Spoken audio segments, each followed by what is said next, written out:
I am Ian Desberg, and I'm the head of design and development at Razer.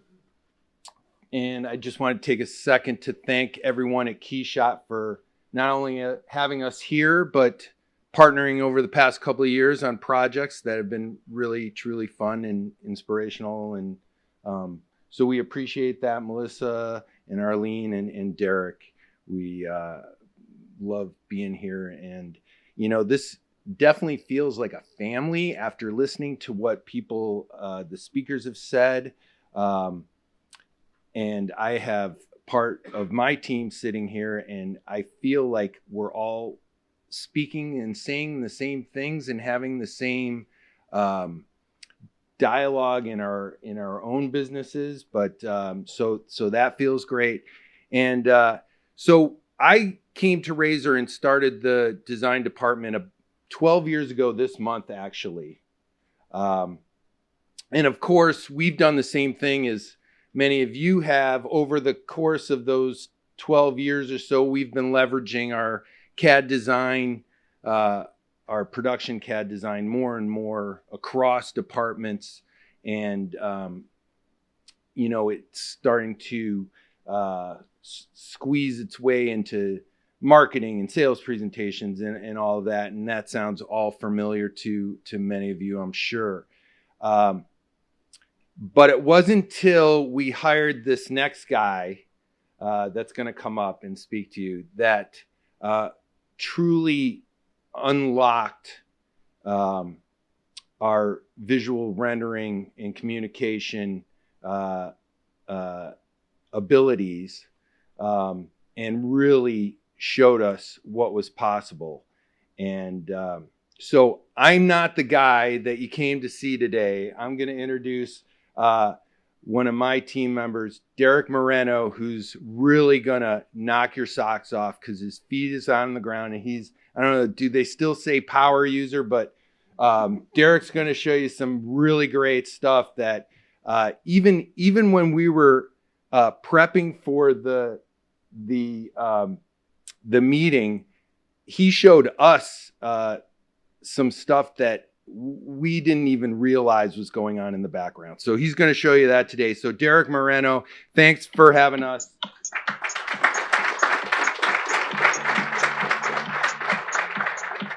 Thank you for coming and watching my presentation to you today. I want to talk about our title here today, Perfecting the Imperfect. So it's a bit of a unique title, and so my presentation here today, that phrase takes on a number of different meanings, but I'll start off by introducing it as Perfecting the Imperfect, where we here at Razer use KeyShot on the daily to continuously improve on our processes on multiple levels. And so I'm here today to present some of the ways that KeyShot has helped our processes and hopefully inspire some of you with some ideas to help with your own workflows. So a little bit of background about me. I am a CSU Long Beach graduate. I joined the team initially doing product renderings as an intern, and now as a product designer, I help to further push the role of product renderings here at Razer. Before I dive into the details of our processes, I do want to talk about the relationship between Razer and KeyShot. So last year, KeyShot reached out asking if we wanted to create a splash image for KeyShot 11. It so happened at that same time we were starting to promote our new scooter, Razer Icon, which you can see pictured here. We were doing something a little bit different with marketing that year. We used Kickstarter as a platform to generate hype and excitement for Razer Icon. On Kickstarter, we used a combination of KeyShot renderings and product photography to really generate nostalgia for the original A-Kick scooter, the scooter that we all grew up with, but this time it's all grown up.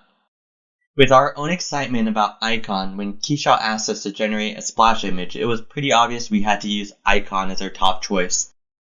So this particular image is actually a composite image, blend of KeyShot and Photoshop.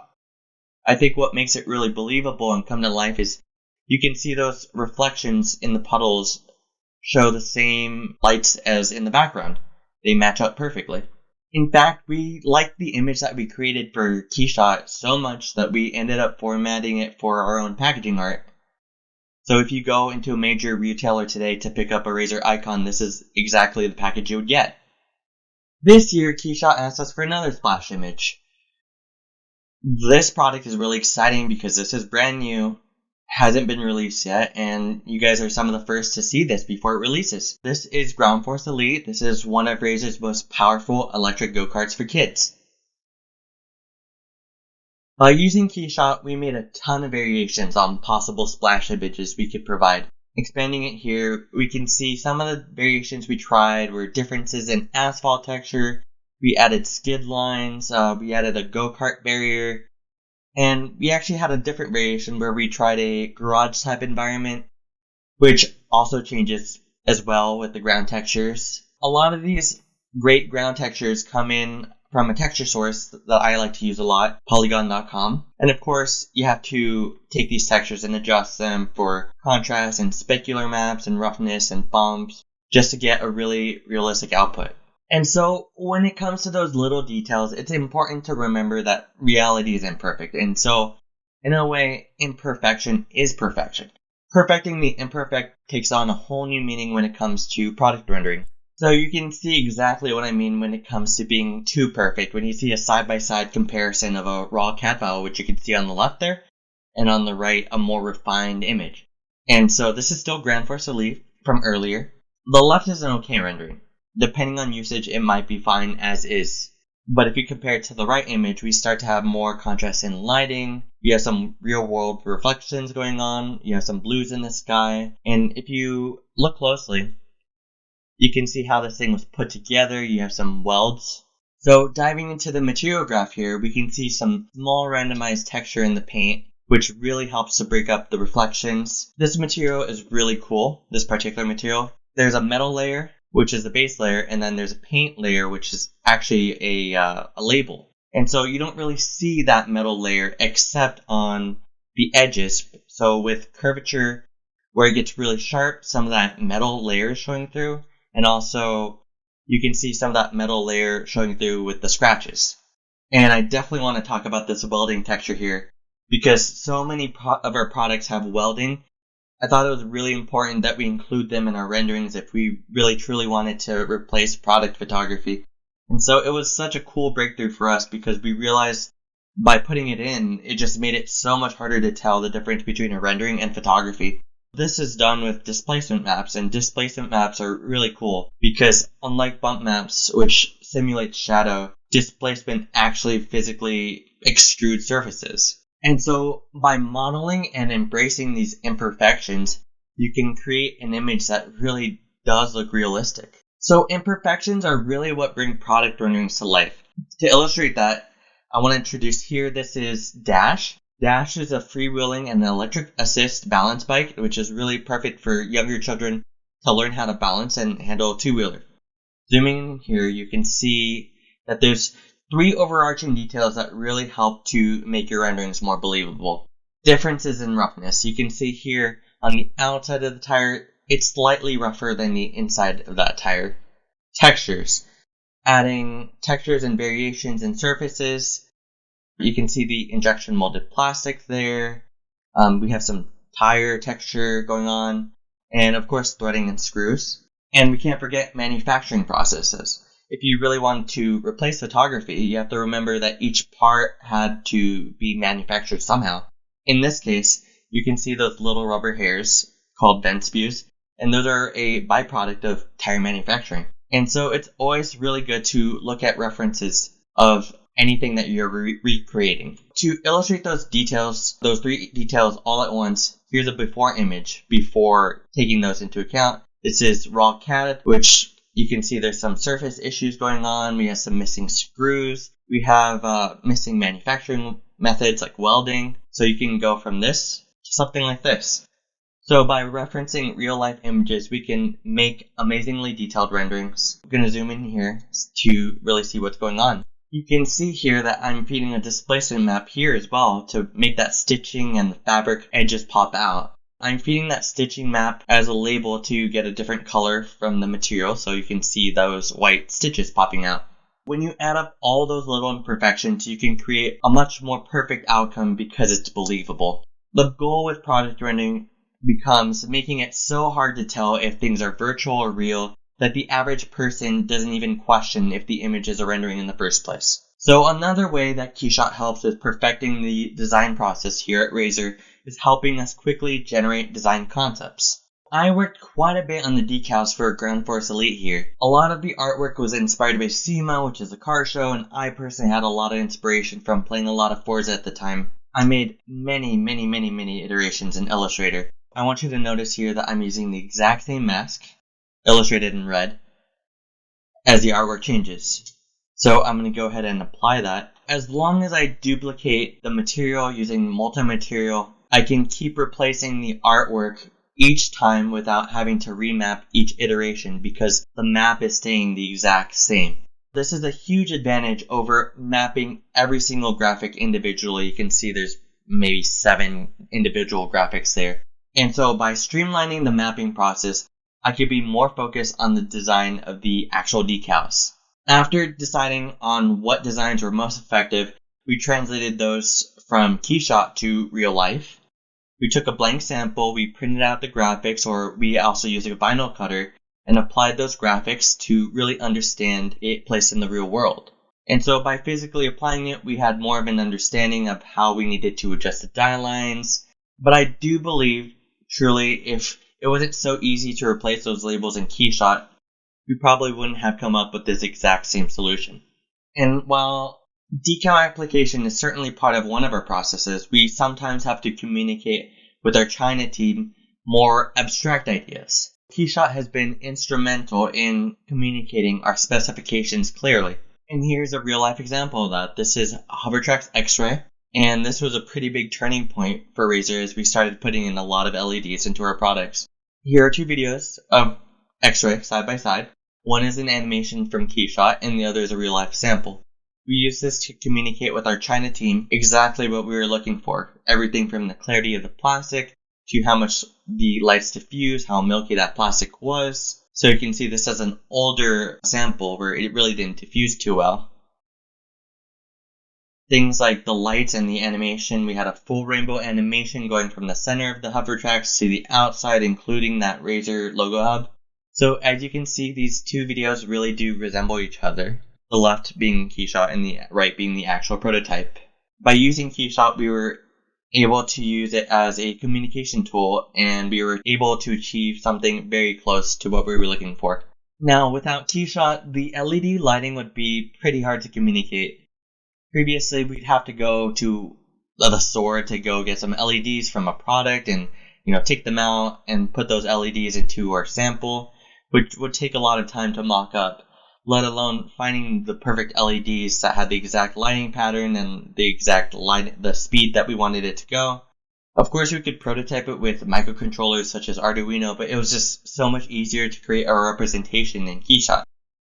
And so I made a seamless rainbow map in After Effects, and that's actually being fed into the color of the lights. And you can also control the FPS, the animation speed, and really dial in on exactly what we were looking for. That same rainbow map has been used so many times in our product renderings and animations, and so I wanted to show even more applications of that and one adaptation. Some of those applications came with our light show line that launched at Razer last year. It's super exciting because we took that same idea of taking as many LEDs as possible, but this time we were putting them into our most popular products. Starting with the original A-Kick, this is the A+ Light Show Kick Scooter. This is the same exact map as earlier, but just being reused. Next here is Ripstick DLX Mini Light Show, using that same rainbow map from front to back. Third is Powerwing Light Show, and this is a special case that we'll talk about on the next slide. Like the legend of the Phoenix. And last here is Rip Rider 360 Light Show, which actually had single color LEDs. What keeps the planet spinning? The force from the beginning. Look. We've come too far to give up who we are. So coming back to Powering Light Show, the special case from earlier, because this lighting wasn't linear, the mapping wasn't linear in any way, I actually had to create a whole new rainbow animation just for this product. What I did was I took a screenshot in orthographic view from the top view, and I used that as a reference to animate a seamless rainbow map along a stroke in After Effects, which you can see pictured there. And same thing as before, I fed that map into the color of the lights in KeyShot. I just want to reiterate that video maps are great tools for KeyShot animations and have so many potential uses in product animations, including animated interfaces. Another step in the Razer process is supporting the sales team at Razer by selling the idea of something before we even invest our resources into development. Here I'd like to introduce some of those preliminary ideas at the time, introducing Sonic Glow Scooter and Sonic Glow Hover Tracks. These two items are first for Razer. They both incorporated light and music to create a mobile concert experience.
As you can see, we really like Daft Punk at Razer.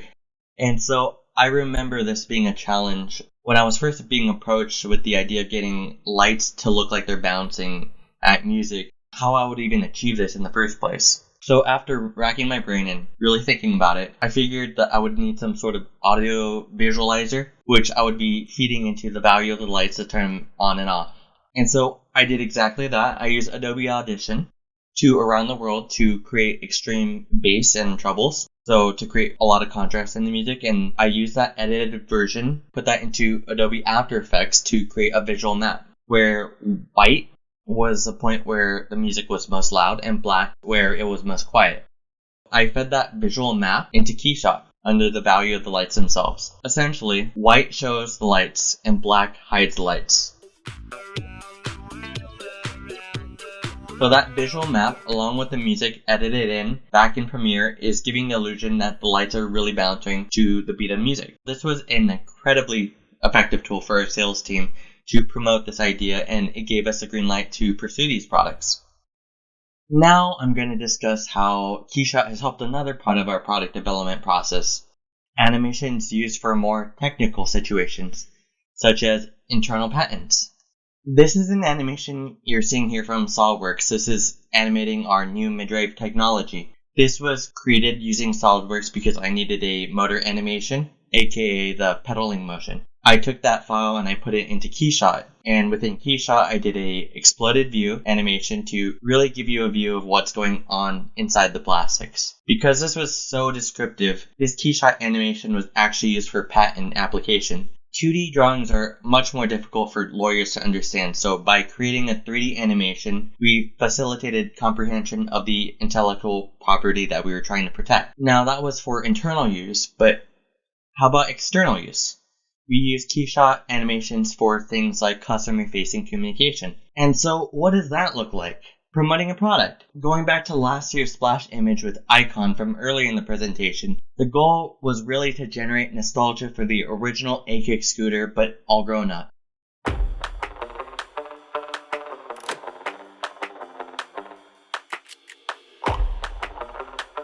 Meet Razer's newest electric scooter.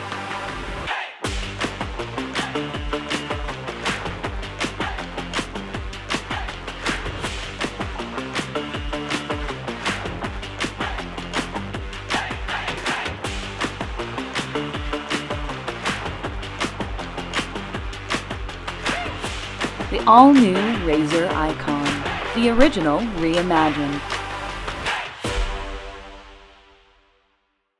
As you can see, the video was way more polished with the higher resolution and had really poppy animations. That was done by using a string of transparent background animations that were actually edited in Adobe Premiere, which gave us the ability to easily add smoke from the background in post-production and switch between colors to the beat of the music, which really gave our promotion a lot of energy.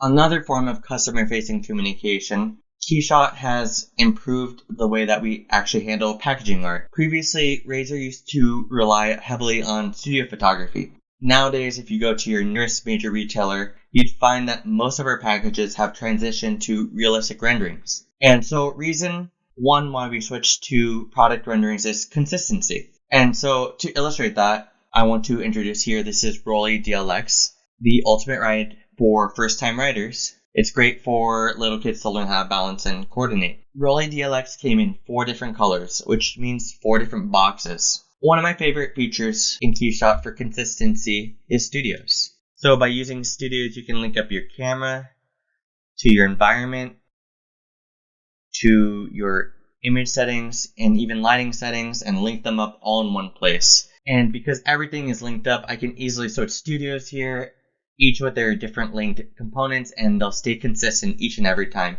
And you can link up multi-materials too, which makes it really easy for me to switch between colors. And so, why is this awesome? So, here's a packaging art for Rolly. Because we're making 4 different boxes, we can easily output the same exact studio settings for each and every color. So you can go from teal to red, pink, and blue. And they'll have the exact same camera angle, same lighting environment each and every time. Not only does it make it really simple and easy for me, it makes it really easy for the graphic designer who has to work on the package, where they just have to drag and drop it into the exact same location from the previous box. If we were to rely on studio photography, there's no way that we'd be able to do the exact same thing each and every time, and not to mention how long and tedious it would be to remove backgrounds from those images in the first place. So as you can see, KeyShot has helped us perfect our imperfect processes by saving us so much time. In a way, by saving us time, KeyShot has bought us a lot of time for development. To illustrate that point, I bring to us here one of our newest products at Razor. This is Crazy Cart Shuffle. This is the next product in our Crazy Cart line. It's kid-powered and it's a ton of drifting fun. We actually needed extra development time for this product. We were still deciding on the length of the foam on the seat. We needed to meet our packaging art deadline without a sample. If we were relying on studio photography, there's no way we could have met that deadline. But because we were empowered with KeyShot, we were able to meet that packaging deadline on time. We referenced a number of photos that we received from our China team, the top left being one of those photos. And we were able to use that to create a realistic interpretation of what we were going to get, which is pictured on the right. I really want to point out how you can see some of that texture showing through on the logo, which really helps to add to that realism of how it would actually affect that logo. In conclusion, KeyShot has been incredibly instrumental in helping us perfect our processes at Razor. KeyShot has given us the power to improve our design and product development phases, has helped us streamline packaging and communicate more effectively with our customers. Additionally, perfecting the imperfect again takes a new form when creating realistic renderings that embrace the imperfect. By embracing imperfections, we can achieve a more realistic and authentic final product. KeyShot has greatly improved our processes here at Razor, and we're excited to keep pushing it to the limit in the future. My name is Derick Moreno. If you'd like to reach out and ask any questions, please reach out to my email here pictured. And thank you.